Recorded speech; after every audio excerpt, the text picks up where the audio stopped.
Alright, hey, welcome back to Car Talks, where I rant, ramble, rave, and word vomit my thoughts on training, life, and fitness. Thinking about today, frequency of max outs, frequency of testing. I think it's really interesting to think about. I think it's really interesting to see how frequently people like to test things, and really to bring into question why you want to test frequently or why you want to test at certain times, right?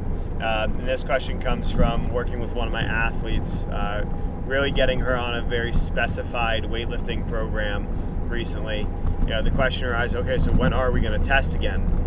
Because based on the progress she's making, she's going to make some pretty good jumps in her lifts coming up.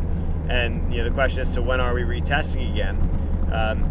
And it really just depends on who the person is, because and in this case, I'm going to use this as an example, because really there's going to be a lot of gains that happen in 4 weeks due to being on a more specified program, and then you need to hone in some of those skills then prep for a max out. Now, there's a difference between just maxing out to kind of do like a mid-program test that can be useful.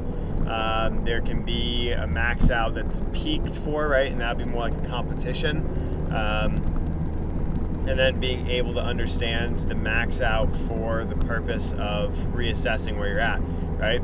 So, in the case of this athlete, it'll be 8 total weeks from start to, from one test date to the next test date. One that gives the body time to adapt, time to learn the skill, time to learn, really time to hone in on some technical aspects, especially when we're looking at the Olympic lifts. And then the next 4 weeks really allows us to drive adaptations and to drive consistency. And it's going to be different for everything, right? Traditionally, in the speed school I used to work for, we would test every 4 weeks, right? Personally, I think that's too frequently, because, you get people that'll come in, they'll train 8 sessions, and you're like, all right, you're going to get better in 8 sessions, right? That doesn't really work like that. Performance training doesn't work like a microwave.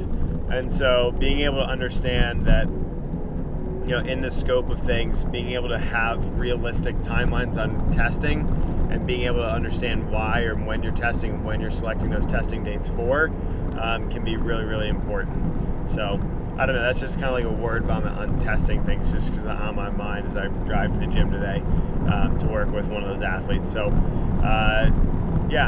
testing, frequency, purpose, it's got to have a reason. Until next time, we'll see you in the passenger seat.